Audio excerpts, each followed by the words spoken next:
Air transit airline की flight 236 Toronto से Lisbon की तरफ जा रही थी। ये आधी रात का वक्त था। प्लेन अटलांटिक ओशन के बीचों बीच से गुजर रहा था। इस वक्त फ़्लाइट की बुलंदी 39,000 फीट की थी। 39,000 फीट की बुलंदी पर दूर दूर तक ज़मीन नज़र नहीं आती। आम तौर पर यह बहुत नॉर्मल सिचुएशन है, लेकिन अचानक पायलट देखता है कि जहाज़ में फ्यूल की कमी है। यहाँ तक कि फ्यूल की रेड लाइट वार्निंग चल जाती है। दोस्तों, ये वाक़या 23 अगस्त 2001 को वाक़या पेश आया। टोरंटो पर्शियन एयरपोर्ट पर एयर ट्रांजिट एयरलाइन की फ़्लाइट एयरबस A330 टोरंटो से लिस्बन जाने से पहले तैयार की जा रही थी। ये 7 घंटे की फ़्लाइट थी, इसलिए इसमें 48 मेट्रिक टन का फ्यूल था। इस वक्त रात के 9 बज रहे थे। इस फ़्लाइट में 293 पैसेंजर्स, 2 पायलट और 13 क्रू मेंबर्स शामिल थे। Flight captain 48 years old Robert पेचरे थे, जिनको 16,000 फ़्लाइट आवर्स का एक्सपीरियंस था। First officer 28 years old Derek Dagger थे, जिनको 5,000 फ़्लाइट आवर्स का एक्सपीरियंस था। एयरप्लेन की बात की जाए तो ये बहुत जदीद 330 मॉडल था। ये तकरीबन 2 साल पुराना प्लेन था। ये पहली बार 28 अप्रैल 1999 को उड़ा था। इसमें रोल्स रॉयस के 772B-60 इंजन्स लगे थे।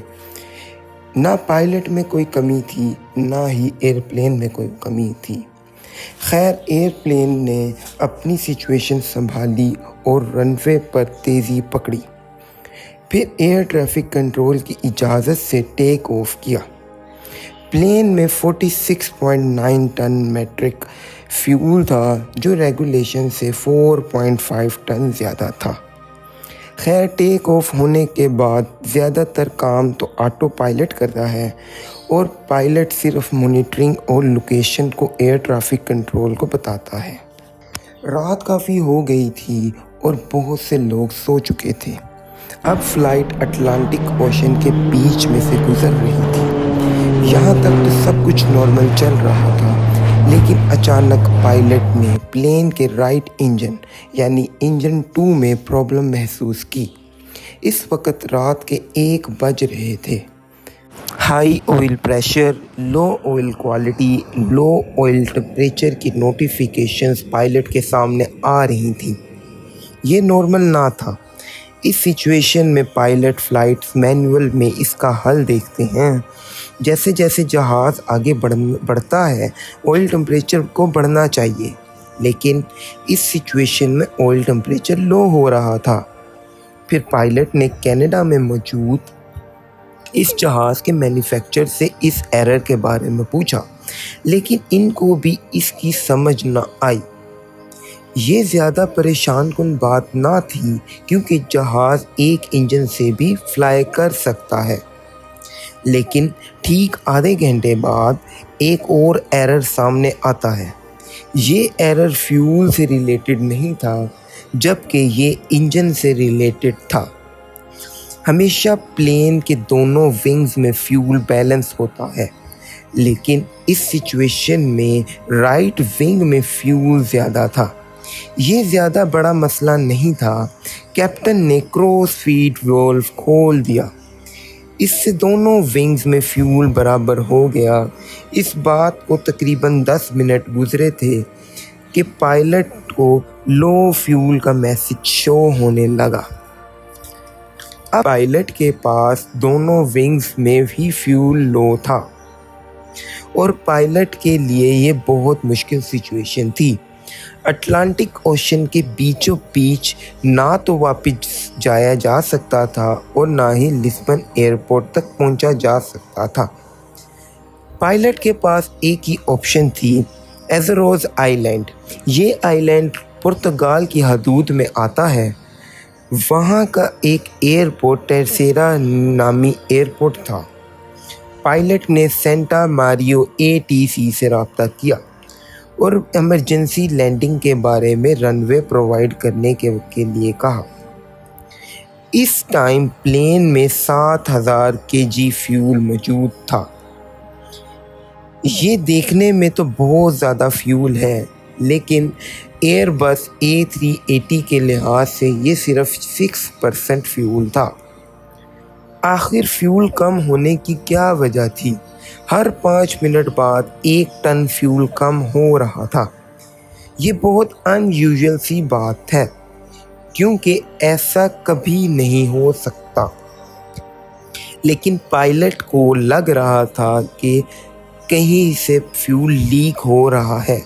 انہوں نے فلائٹ کریو کو بولا کہ وہ ونگز کو دیکھیں، لیکن اندھیرے کی وجہ سے کچھ نظر نہ آیا۔ ان کے پاس 25 منٹ کا فیول باقی رہ گیا تھا۔ ان کو وہاں تک بھی پہنچنا بہت مشکل لگ رہا تھا۔ اس دوران کیپٹن، مینٹیننس یونٹ اور ATC آپس میں رابطے میں تھے۔ فیول لیکیج کو کنفرم کرنے کے لیے ATC یونٹ نے کیپٹن کو 39,000 فیٹ سے 20,000 فیٹ پر آنے کے لیے کہا، لیکن کیپٹن نے یہ کام کرنے سے بالکل انکار کر دیا۔ کیپٹن کا ماننا یہ تھا کہ اس سچویشن میں پلین کو واپس اوپر لے کے جانا بہت مشکل ہو جائے گا۔ ایٹ لیسٹ ان کے پاس 39,000 فیٹ پر گلائڈنگ کی آپشن موجود تھی۔ اگلے چند لمحوں میں یہ بات سچ ثابت ہو جاتی ہے۔ جہاز کے ایک انجن کو آگ لگ جاتی ہے اور ایک انجن صحیح چل رہا ہوتا ہے۔ جہاز میں ہر طرف افراتفری مچ جاتی ہے۔ اب جہاز میں 4.5 ٹن فیول اور ایک انجن بچ گیا تھا۔ اب الٹیٹیوڈ کم ہونے کی وجہ سے ٹرسیرا ایئرپورٹ میں تیاری شروع ہو گئی تھی، لیکن پلین کے انجن میں آگ لگنے سے دونوں انجن فیل ہو چکے تھے۔ اب فلائٹ گلائڈ کر رہی تھی۔ اس پوائنٹ پر پائلٹ کا جہاز کو 20,000 فیٹ پر ڈراپ کرنے کا فیصلہ بالکل ٹھیک ثابت ہوا۔ پاور سپلائی نہ ہونے کی وجہ سے پلین میں اندھیرا چھا گیا تھا۔ اب پلین کا آٹومیٹک ٹربائن باہر نکل آیا تھا، جس سے پلین کا صرف کاکپٹ کے امپورٹنٹ ایلیمنٹ ہی چل پا رہے تھے۔ اب ٹرسیرا ایئرپورٹ 120 کلومیٹر دور تھا اور جہاز 30,000 فیٹ نیچے آ گیا تھا۔ ورسٹ کیس سینیریو یہ تھا کہ جہاز کو اوشن میں ہی لینڈ کروانا پڑے، لیکن یہ بالکل بھی سیف نہ تھا، کیونکہ ابھی بھی جہاز 120 کلومیٹر ایئرپورٹ سے دور تھا۔ اوشن میں لینڈ کرنا بالکل سیف نہیں ہے۔ یا تو انسان کی پانی میں ہائپوتھرمیا سے موت ہو جائے گی، یا تو کریش لینڈ ہونے کا خطرہ ہوتا ہے۔ جب پلین کا ایئرپورٹ سے صرف 15 کلومیٹر سفر رہ گیا تو پلین کا الٹیٹیوڈ 13,000 فیٹ تھا۔ اس سچویشن میں آئیڈلی طور پر پلین کا الٹیٹیوڈ 3,000 فیٹ ہونا چاہیے۔ اب اگر پلین کو نوز ڈائیو کی جائے تو سپیڈ بڑھنے کا خطرہ تھا اور کریش لینڈنگ ہو سکتی تھی۔ پائلٹ نے جہاز کو ایئرپورٹ کا ایک راؤنڈ لگایا، اس سے جہاز کا الٹیٹیوڈ 5,000 فیٹ رہ گیا۔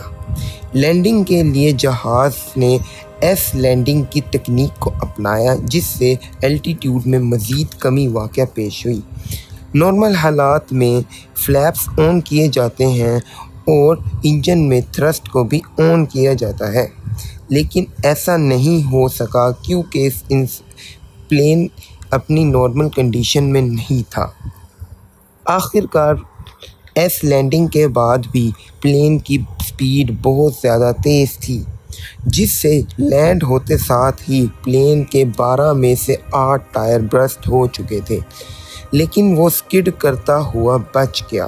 یہ فلائٹ بغیر انجن کے سب سے زیادہ گلائڈ کرنے والی فلائٹ بن گئی اور اس نے ایک عالمی ریکارڈ بھی قائم کیا۔